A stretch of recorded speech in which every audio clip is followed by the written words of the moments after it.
መረጃና ዘገባዎችን እየተከታተላችሁ አብራችሁ እንድትቆዩ ነው በአክብሮት የምጋብዛችሁ። በሰዓት ወደ እናንተ ከማደርሳቸው መረጃዎች መካከል በአማራ ክልል በቀጠለው ጦርነት ምክንያት ብልጽግና መዋቅር በአንዳንድ አካባቢዎች ጨርሶ መፍረሱንና ከዚህ ጋር በተያያዘ ባለስልጣናት እንደዚሁ ህይወታቸውን ለማዳን ከካምፕ ጭምር ጠፍተው ወደ ከተሞች መኮብለላቸውን የሚገልጹ መረጃዎች ወጥተዋል። ይሄ እንግዲህ ለብልጽግና ምርጫ እያደረኩ ነው ባለበት ሁኔታና እንዲሁም ደግሞ የክልሉን ሰላም ተቆጣጥረናል እያለ ሪፖርት በሚያቀርቡበት ሰዓት እየተፈጠሩ ካሉ ክስተቶች ጋር የተያያዙ መረጃዎች ናቸው።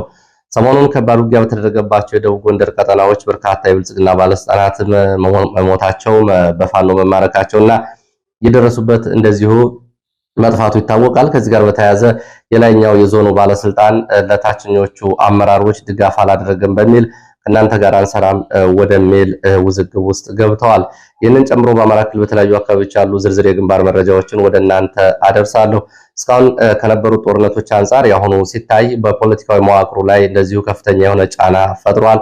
ብልጽግና ካሁን በፊት እግራችን ተክለናል፣ እንዲሁም ደግሞ መከላከያን ተከትሎ አዲስ መዋቅር አዋቅረናል ቢልም አሁን እየታዩ ያሉት ክስተቶች ግን ብልጽግና ጨርሶ መቆም እንደማይችልና እንዲሁም ደግሞ ከባድ የሆነ የፖለቲካ ቀውስ እየገጠመው መሆኑና አብዛኞቹ አካባቢዎች እንደዚሁ አሁን በፋኖ ቁጥጥር ስር መሆናቸውን የሚያሳዩ መረጃዎች ናቸው። ከዚህ ባለፈ እንደዚሁ በትግራይ ያለው ቀውስና ውጥረትም እንደዚሁ ተባብሶ ቀጥሏል። ህወሓት ጦርነትን በተመለከተ እንደዚሁ ሁለት አማራጭ እቅዶችን አስቀምጧል። አንደኛው ጦርነት እኛ እንጀምራለን ወይስ አንጀምርም የሚለውና ምርጫ ከመካሄዱ በፊት በየትኛውም ዋጋ ጦርነት መጀመር አለበት የሚሉ አቅጣጫዎችን ጨምሮ በመቀሌ እንደዚሁ የታጣቂ አባል መገደሉን ተከትሎ እንደዚሁ የታጣቂው ባልደረቦች እንደዚሁ አመጽና ተቃውሞ አሰምተዋል። ይህንን ተከትሎ እንደዚሁ የታጣቂዎቹ አዛዥ እንደዚሁ ትዕዛዝ አስተላልፈዋል። ይህንንና የተለያዩ መረጃዎችን ትግራይ አካባቢ ወደ እናንተ የማደርስ ይሆናል። ሌሎችም እንደዚሁ ዝርዝር መረጃዎችን ይዣለሁ። እየተከታተላችሁ አብራችሁ እንድትቆዩ ነው በአክብሮት የምጋብዛችሁ። ምርጫ ቦርድ ምርጫ ለማስፈጸም እንቅስቃሴ ላይ የነበሩ የሚሊሻ አባላት ምርጫ ኮረጆና የምርጫ ቁሳቁሶችን አጅበው የነበሩ ጥቃት ደርሶባቸዋል። ከዚህ ጋር በተያያዙ ያሉ መረጃዎችንና ምርጫ እንዴት ይደረጋል፣ የትጥቅ ትግሉ እንዲሁ ደግሞ አጠቃላይ የሰላም ሂደቱ ምን ይመስላል የሚሉትን የሚያሳዩ መረጃዎች ዝርዝር መረጃዎች ይዣለሁ። መረጃዎቹ እንደምትወዷቸው በተደጋጋሚ ትገልጹልኛላችሁ። የመረጃዎቹ ጥራትን በተመለከተ አድናቆታችሁን ገልጻችኋል። በአቀራረብ ላይ ያሉ አንዳንድ ጉዳዮችን በተመለከተ አስተያየቶችን ጽፋችኋል። አመሰግናለሁ፣ ተመልክቻለሁ። በዋናነት እዚህ ያላችሁ አድማ ተመልካቾቻችን የመረጃዎቹን ጥራት፣ የመረጃዎቹን ታማኝነትና የመረጃዎቹን እውነተኝነት፣ የመረጃዎቹን ወቅታዊነት መሰረት አድርጋችሁ እየተከታተላችሁ እንደሆነ ገልጻችሁልኛል። እኔም የማምነው እሱን ነው። መረጃዎቹ ታማኝ በመሆናቸው እንግዲህ ከኤምባሲዎች እስከ ሰብአዊ መብት ድርጅት ሰራተኞች ድረስ ከዚህ ሚዲያ በተለይ በአማራ ክልልና በኢትዮጵያ ያሉ የተለያዩ ጉዳዮችን ዕለታዊ መረጃዎችን እየተከታተሉ እንደሚወስዱ እንደዚሁም ደግሞ አንዳንድ ማብራሪያዎችንም እንደዚሁ የጠየቁ ይስላሉና ይህንን በተመለከተ ያለውን የመረጃ ጥራት አድናቆታችሁን አመሰግናለሁ። ከዛ ባለፈ እንግዲህ በይዘት ላይ በአቀራረብ ላይ ያሉ አስተያየቶችንም እንደዚህ ተቀብያለሁ። ወደፊት የማስተካከል ይሆናል። ለዛሬው በዚህ መረጃ ጊዜያችን እንግዲህ ላለው የድምጽ ጫና ይቅርታ ጠይቃለሁ። በጉንፋን ምክንያት ያለው ጫና ነው። ወደ መረጃዎቹ ነው የሚሄደው። ወደ መረጃዎቹ ሲሄድ መካከለኛው ምስራቅ እንዴት አደረ የሚለውን ዓለም መነጋገር ያደረገውን ዛሬ እንግዲህ የ3 ሳምንት ከአንድ ቀን የሆነውን የመካከለኛው ምስራቅ ጦርነትን በተመለከተ ያሉ አጫጭር መረጃዎች ምንድናቸው የሚለውን አደርሳችኋለሁ። በነገራችን ላይ አሁን ከያዝኳቸው መረጃዎች መካከል እንደዚሁ ኢትዮጵያን በሩሲያና ዩክሬን ጦርነት እየተሳተፉ ነው የሚል አዲስ መረጃም ይዣለው። የተሞላውን ቅጽና ፎርም ጨምሮ እንደዚሁ በተለይ ከትግራይና ከአማራ ክልል አካባቢ ያነጣጠረ የሩሲያ ፌዴሬሽን ሰራዊት ምልመላ እያደረገ ነው የሚል መረጃ ይዣለው። እሱንም ወደ እናንተ የማደርስ ይሆናል። ይቅርታ አሁንም ስለ ድምጽ መቆራረጡ።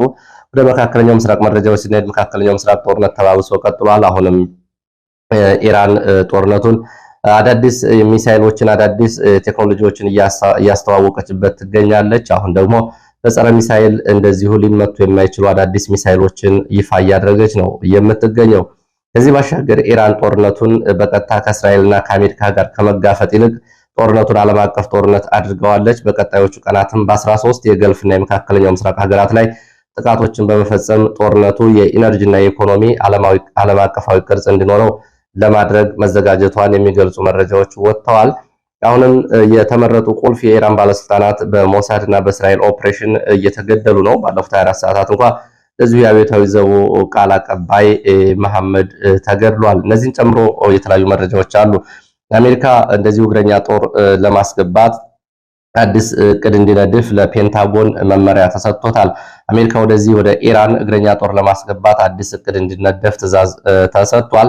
በሌላ በኩል የዘመቻው እቅድ እየተሳካ ስለሆነ ጦርነቱን ለማጠቃለል እያሰብን ነው ብለዋል ዶናልድ ትራምፕ። ሁለት የተለያዩ ሀሳቦች ናቸው። አንደኛ እግረኛ ጦር ልናስገባ ነው እቅድ ይነደፍ ማለት፣ በሌላ በኩል ደግሞ ጦርነቱ እየተጠናቀቀ ስለሆነ እንደዚሁ ለማቆም እያሰብን ነው የሚሉ ሁለት የተለያዩ መግለጫዎች ከአሜሪካ በኩል ተሰምተዋል። አሜሪካኖቹ ይህን ጦርነት እንደጠበቁት አልሆነላቸውም። እንግዲህ አጋር ያሏቸው ዓለም አቀፍ ሀገራት ጭምር በዚህ ላይ ገለልተኝነትን መርጠዋል። ይሄ በታሪክ ታይቶ የማይታወቅ ነው። ከዚህ ጋር በተያያዘ በተለይ አሜሪካ 80 እና 90 በመቶ በጀት የምትበጅትለት ኔቶ እና የኔቶ አባል ሀገራት በዚህ ጦርነት ላይ ለአሜሪካ ጥሪ ምላሽ ባለመስጠታቸው ዶናልድ ትራምፕ እንደዚሁ አስቀያሚ በሆኑ ስድቦች እንደዚሁ ወርፈዋቸዋል። ቦቅቧቃ ፈሪ ሲሉ ነው ዶናልድ ትራምፕ የሰደቧቸው። ይህ እንግዲህ በአሜሪካ በአሁን ባለው የዓለም አቀፍ የግሎባል ኃይል አሰላለፍ ላይ እንደወትሮ አሜሪካ ስትጠራው አቤት ወደየት የሚሉ ሀገራት አሁን አቋም እየወሰዱ እንዲሁም ደግሞ ከአይዲዮሎጂ አሰላለፍ ባሻገር የራሳቸውን ጥቅም መሰረት አድርገው ስሌት እየሰሩ መሆናቸውን የሚያሳይ ነው። የአሜሪካ ቁልፍ ወዳጅ የምትባለው እንግሊዝ ሳትቀር በዚህ ጦርነት ላይ የተለየ አቋም አሳይታለች። ለማንኛውም በዚህ ምክንያት አሜሪካ እንግዲህ ዓለም አቀፋዊ ግምገማዎችን እየወሰደች ይመስላል። ኢራን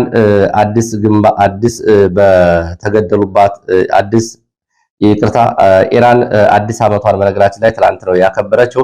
ከጥንታዊ የስልጣኔ ባለቤት ከሚባሉት የባቢሎን የፔርሺያ እንግዲህ ቅሬት የሆነችው ኢራን በትላንትናው ዕለት አዲስ ዓመቷን አክብራለች። በትላንትናው ዕለት አዲስ ዓመቷን ስታከብር ግን በጦርነት ውስጥ ሆና ነው አዲስ ዓመቷን ያከበረችው። ለተገደሉባት የደህንነት ወታደራዊ አዛዦችና መሪዎች በቀል በሚል በማንኛውም ቦታ በማንኛውም የዓለም ጫፍ የእስራኤልና የአሜሪካ ባለስልጣናትንና መሪዎችን ገድላለሁ፣ የበቀል እርምጃ ወስዳለሁ ብላለች ኢራን። የኢራን አብዮታዊ ዘብ ዋና ቃል አቀባይ መሐመድ በእስራኤል ሚሳኤል ሌሊቱን መገደላቸው እንደዚሁ ከወጡ ዘገባዎች መካከል ይገኛሉ። ኢራን በስቅላት እንደዚሁ ወጣቶችን ገድላለች። ወደ አደባባይ በመውጣት ተቃውሞ ያሰሙ ወጣቶችን ገድላለች። እንደዚሁ ታዋቂ ስፖርተኛ የሆኑ ወጣቶች ጭምር ከተገደሉት ውስጥ ይገኙበታል ተብሏል። ሌላው በዚህ ጦርነት ውስጥ እንግዲህ እንደ ክስተት እየታየ ያለው ዩክሬን በዓለም አቀፍ ደረጃ በኒውክለር ራሻን የሚያክል አገር እንዲሁም ደግሞ በኢራን በኩል ወደ ራሻ ገብተው ራሻ የምትጠቀማቸውን የኢራን ሻሂድ ወይም ደግሞ እንግዲህ ሰማዕት ተብለው የሚጠሩ ድሮኖችን ዩክሬን በማክሸፍ ያላትን ውጤታማ ልምድ ለማካፈል አሜሪካን ጨምሮ የተለያዩ ሀገራት እንደዚሁ ጥሪ አቅርበውላታል። በዚህ ምክንያት ዩክሬን ወደ መካከለኛው ምስራቅ ከ200 በላይ የሻሂድ ድሮኖችን በማክሸፍ የተካኑ ባለሙያዎችን ወደ መካከለኛው ምስራቅ ሀገራት ወደ ሳውዲ አረቢያ፣ አረብ ኤሚሬትስ፣ ኳታር፣ ኦማን እንዲሁም ደግሞ ኩዌት ልካለች። ይቀጥላል ምልካቸው ብላለች። እንግዲህ ዩክሬን ደግሞ እንደዚሁ ሻሂድ ድሮኖችን የሚከላከሉ ሌሎች አንቲ ድሮን የሆኑትንም እንደዚሁ ቴክኖሎጂውን ለማስፋፋት እቅድ ይዛለች። እስራኤል የኢራንን የባህር ኃይል ባንዳር አባስ ተብሎ የሚጠራው ማዕከሉን ሌሊቱን ሙሉ በሙሉ አውድሜያለሁ እያለች ነው የምትገኘው። በባህር ኃይል ማዕከሉ ላይ ተከታታይ የሚሳኤል ድብደባዎችን በማድረግ መውደሙ ተገልጿል። ኢራን በቀጣይ ቀናት 13 የገልፍ ሀገራት ላይ የተቀናጀ እርምጃ ወስዳለሁ፣ ጦርነቱን ወደ ኢነርጂ አደርገዋለሁ፣ የዓለም ኢኮኖሚ ይሽመደመዳል እያለች ነው የምትገኘው። የግንባር ለውጥ ይደረጋል በጦርነቱ ተብሏል።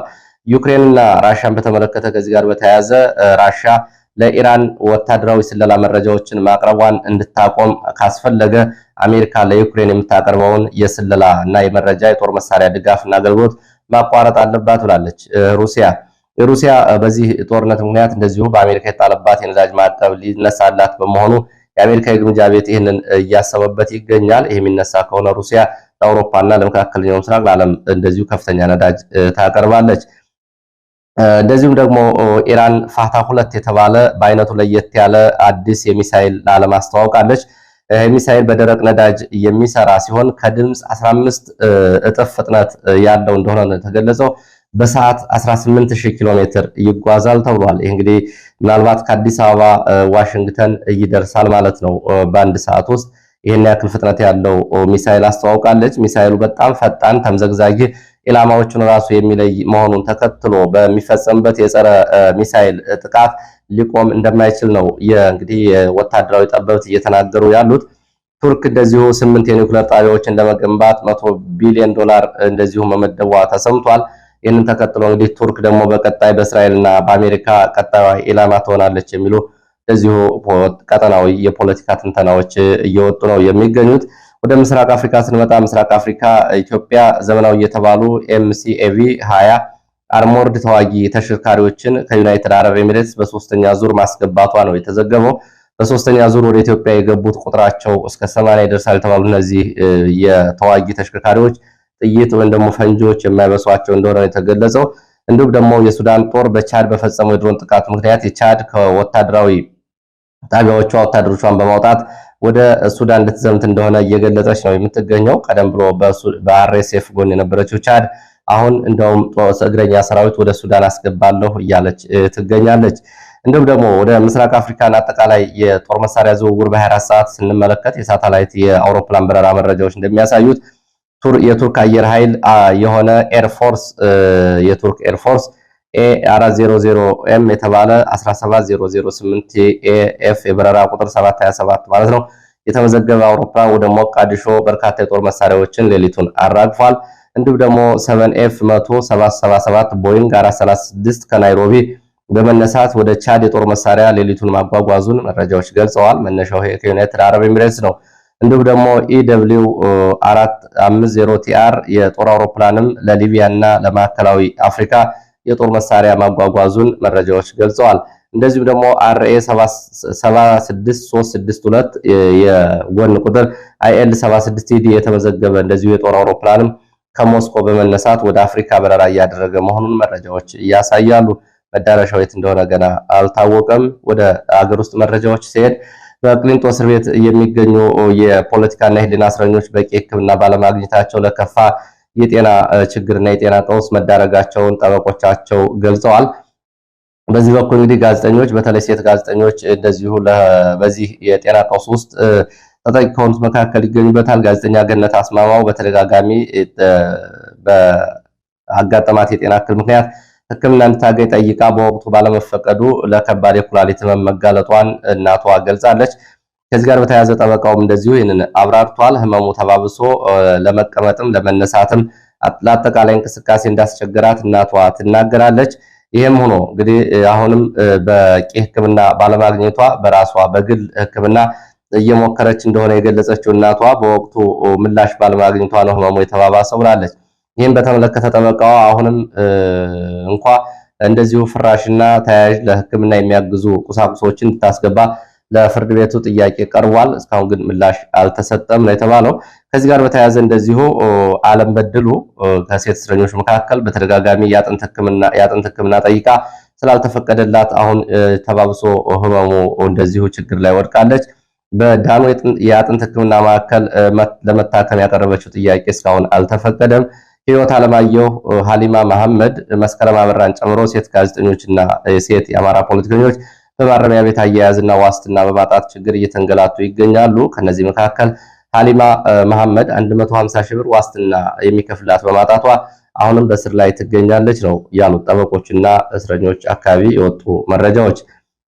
ወደ ትግራይ የሚወስደን መረጃ ላስከትል። ወደ ትግራይ ስንሄድ ጀነራል ታደሰ ወረደ፣ ጀነራል ዮሐንስ ጆን መድድ ዛሬ ወደ አለማጣ ከተማ ገብተዋል። አለማጣ ራያ አካባቢ ያለውን የማንነት ጥያቄ እንደዚሁ ለማዳፈን ያቀደ እንቅስቃሴ እንደሆነ የገለጹት የመረጃ ምንጮች ራያ የትግራይ እንጂ የአማራ አይደለም፣ አከራካሪ የሚባል ነገርም የለም በሚል ታደሰ ወረደ ወደ አካባቢው የስልጣን ዘመናቸው ከመጠናቀቁ በፊት መጥተዋል።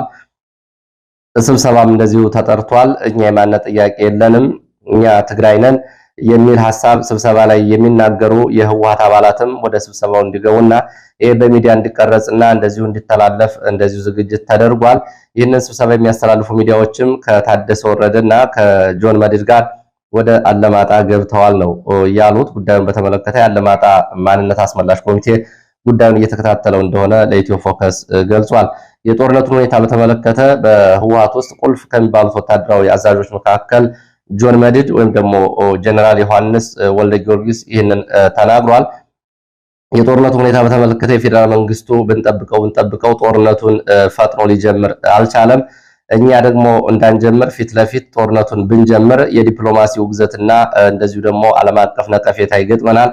እስከዚያ ድረስ ሌሎች ስራዎችን እየሰራን እንቆያለን ነው ያለው። አንደኛ ሎጂስቲክ ማሰባሰብ፣ ሁለተኛ ስልጠናዎችን በትግራይ ማጠናከር እንዲሁም ደግሞ ሶስተኛው ደግሞ በሌላ ቦታ በአማራ ክልል በሚደረገው ጦርነት የተለያዩ ድጋፎችን በማድረግ እዚህ አካባቢ የአብይ አህመድ ኃይል እንዲዳከም ስራዎችን እየሰራን መቆየት አለብን ነው ያለው። ይህንን የተናገረው ጆን መድድ ነው። ከዚህ ጋር በተያያዘ እንግዲህ በራያ ቀጠና ለምርጫ በሚል አብይ አህመድ ሰራዊቱን የሚያስገባ ከሆነ በቀጥታ ራስን መከላከል በሚል መክት የሚለውን ዘመቻ እንጀምረዋለን የሚል አስተያየትም ጨምሮ ተናግሯል። ከዚህ ጋር በተያያዘ እንደዚሁ ለህወሓት ቅርበት ካላቸው የማህበራዊ ሚዲያዎች መካከል አንዳንዶቹ ህወሓት ጦርነቱን ለመጀመር እና ምርጫውን ለማስቆም ዝግጅት እያደረገ ነው የሚሉ መረጃዎችን እያሰራጩ ይገኛሉ። ጆን መድድ ግን የተናገረው ይህንን ስልት እንከተላለን፣ በትግራይ ራሳችን እናጠናክራለን፣ በአማራ ክልል በሚደረገው ጦርነት ደግሞ የተለያዩ ድጋፎችን እያደረግን በዛ ውስጥ የአብይ ሰራዊት እንዲዳከም እናደርጋለን፣ ከዛ በኋላ ከተዳከመ በኋላ ቀጣይ ዝግጅታችን እንጀምራለን የሚል አስተያየት ነው እየሰጠው። እንደዚሁም ደግሞ ወደ ትግራይ ኢትዮጵያ አካባቢ ከኤርትራ መጋቢት 9 መጋቢት 10 እና መጋቢት 11 በሶስቱ ተከታታይ ቀናት በሸራ የተሸፈኑ ተሽከርካሪዎች ጭነት ይዘው ከኤርትራ ወደ ኢትዮጵያ ድንበር ወደ ትግራይ አቋርጠው ገብተዋል። እነዚህ ተሽከርካሪዎች የተወሰኑት ወደ ተንቤን፣ የተወሰኑት እንዲሁ ደግሞ መቀሌ አድግራት ዋናው መስመር እንዲሁ ደግሞ ማይጨው ድረስ የመጡ መኖራቸውን መረጃዎች ገልጸዋል። ምን እንደጫኑ የታወቀ ነገር የለም፣ በሸራ የተሸፈኑ ናቸው። ሆኖም ግን ያው እንግዲህ ከዚህ ጋር በተያያዘ የጦር መሳሪያ የጫኑ ሊሆኑ ይችላሉ የሚለው ግምት አይሏል። እንዳስተያየት ሰጪዎቹ ራያ መሆኔ፣ ራያ ለማጣ እንዲሁም ደግሞ መረዋ ተብሎ ወደሚጠሩት አካባቢዎች ባለማጣ ቀጠና ታደሰ ወረደ ወደ አለማጣ ከተማ ከጀነራል ዮሐንስ ጋር በገባበት ሰዓት ሌሊቱን እንደዚሁ በሰው ኃይልና በእንስሳት የጦር መሳሪያ ወደ አካባቢዎቹ ተተኳሾች እያጓጓዙ መሆናቸውን መረጃዎች ገልጸዋል። መቀሌ፣ ሌላው መቀሌ ከወጡ መረጃዎች መካከል መቀሌ አርሚ 22 አባላት እንደዚሁ ተቃውሞ እንቅስቃሴ እያደረጉ ነው።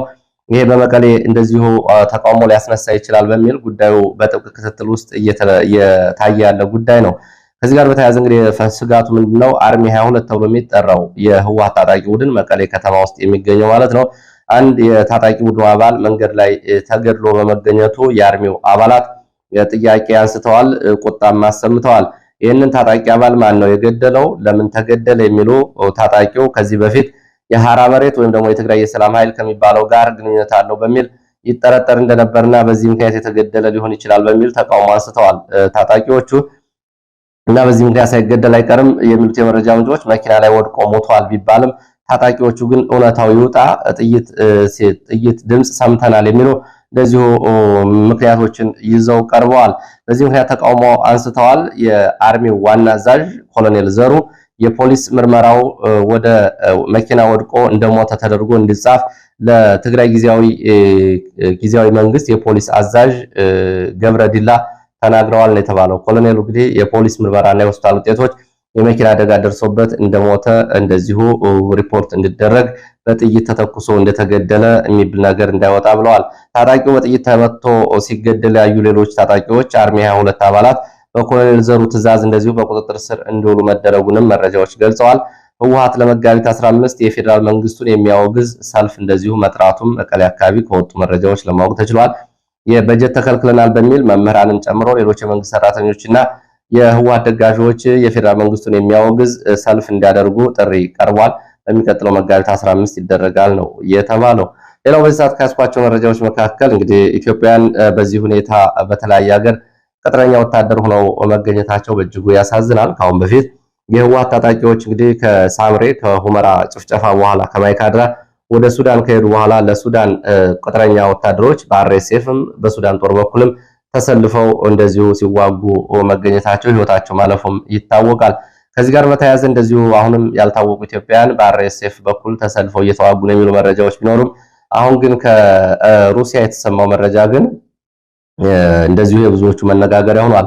ሩሲያ እና ዩክሬን እያደረጉ ባሉት ጦርነት ባለፉት 3 ዓመታት በሺህ የሚቆጠሩ ኢትዮጵያውያን በፈቃደኝነት የሩሲያ ጦር መቀላቀላቸውን መረጃዎች ገልጸዋል። የሩሲያን ጦር ከተቀላቀሉ በኋላ አሁን ከዩክሬን ጋር እየተዋጉ መሆኑን ከዘማች ወታደሮች ቤተሰቦች ላይ የተገኘ የውል ሰነድ ያሳያል። የውል ሰነዱ ላይ እንደተመለከተው ወደ ሩሲያ ፌዴሬሽን ዘምቶ በሩሲያ ጦር ሰራዊት ውስጥ በፈቃደኝነት በመቀላቀል እንዲሁም ደግሞ የሚፈለግበትን ግዳጅ ለመወጣት ፎርሙ ላይ የተቀመጡ አንቀጾችና እንደዚሁም ደግሞ ውሎች ያሳያሉ። ከሩሲያ ፌዴሬሽን መከላከያ ሚኒስቴር ጋር ዘማቹ የተፈራረማቸው ውሎች ላይ የተለያዩ ጉዳዮች ተካተውበት ለመመልከት ተችሏል። ከነዚህ መካከል እንግዲህ በተለያዩ አንቀጾች የተቀመጠ የውል ዘማቹና የሩሲያ መከላከያ ሚኒስትር የተስማሙት ውል የሚያሳየው በአማርኛ የተጻፉ ጽሁፎች ማለት ነው ለቤተሰቦቻቸው የተሰጡ ሰነዶች ናቸው። እንግዲህ ዘማቾቹ ከመሄዳቸው በፊት ይሄ ውል ለቤተሰቦቻቸው እንዲሰጥ የተደረገ ነው። በዚህ እንግዲህ ከነዚህ መካከል የክፍያ ሁኔታ በውሉ ላይ የዜግነት ሁኔታ የሩሲያ ዜግነት እንደሚያገኙ የአካል ጉዳት፣ ሞት እንዲሁም ደግሞ የተለያዩ ጉዳዮችን በተመለከተ የካሳ የቀብርና ተዛማጅ ጉዳዮች ክፍያዎችን በተመለከተ እንደዚሁ በዚህ ስምምነት ላይ ታይተዋል። ወታደሩ ወዲያውኑ ውል እንደፈጸመ መልመል ወታደሩ ኢትዮጵያ ውስጥ ለሚገኙ ቤተሰቦቹ መጀመሪያ ዕለት ለቤተሰቡ እንደዚሁ የሚሰጠው ገንዘብ እንደዚሁ እዚህ ውል ላይ ሰፍሮ ለማየት ተችሏል። በሩሲያ ጦር ሰራዊት ውስጥ በየወሩ 200,000 የሩሲያ ሩብል ወይም ደግሞ በአሜሪካ $2400 ገደማ እየተከፈላቸው እንደሚዋጉ ውሉ ያሳያል። በኢትዮጵያ ሲሰላ ገንዘብ እንግዲህ ከ400,000 እስከ 500,000 የሚጠጋ ገንዘብ እንደማለት ነው። ግማሽ ሚሊዮን ብር ሊደርስ የሚችል ደሞዝ እየተከፈላቸው ነው። እንግዲህ ውል ወስደው ከኢትዮጵያ የሩሲያን ጦር የተቀላቀሉት እንግዲህ ሰነዱ ላይ እንደሚታየው እንግዲህ በዘማቹ ማለት ነው ገና ውሉን እንደፈረመ ለቤተሰቦቹ ወደ 1 ሚሊዮን ገደማ የሚጠጋ የኢትዮጵያ ገንዘብ ብር ይሰጣል። ከዚህ ጋር በተያያዘ መረጃዎች እንደሚያሳዩት ባለፉት 2 ዓመታት ከትግራይና ከአማራ ክልል ብቻ ከ1800 በላይ ወጣቶች ተመልምለው ሳይወሰዱ እንዳልቀረ ለዚሁ የተገኙ መረጃዎች ያሳያሉ። እንደ መረጃ ምንጮቹ አሁን ኢትዮ ፎከስ የገባው መረጃ እንደሚያሳየው ወሎ አካባቢ አንድ ምልምል ወታደር ወደ ሩሲያ ለመዝመት የፈረመው ውል የሚያሳይ ነው። እዚህ ላይ የሚታየው እንግዲህ በሩሲያ ውስጥ በጦርነቱ ላይ ቢሞት በእስላማዊ ስነ ስርዓት የቀብር ስነ ስርዓቱ እንደሚፈጸምለት ታይቷል። ከዚህ ውስጥ እንግዲህ ኢትዮጵያ ውስጥ ተመልምለው የሚሄዱት እርስ በርስ እንዲተዋወቁም እንደዚሁ ይደረጋል። በዚህ መሰረት ትግራይና አማራ ክልል ላይ ያተኮረ ምልመላ ነው እየተደረገ ያለው። በዚህ መሰረት እንግዲህ እስከ 1800 ወጣቶች ተመልምለው ወደ ሩሲያ ጦርነት ሳይገቡ እንዳልቀሩ እንደዚሁ የተገኘ መረጃ ያሳያል።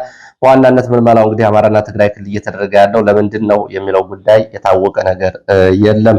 ካለው ማህበራዊ ቀውስ ወይስ ደግሞ ከመዋጋት ስነልቦናና ተያያዥ ጉዳዮች ጋር የተያያዘ ይሁን አይሁን የታወቀ ነገር የለም። ይህንን መረጃ እንግዲህ ዛሬ መረጃዎቹ አሳይተዋል።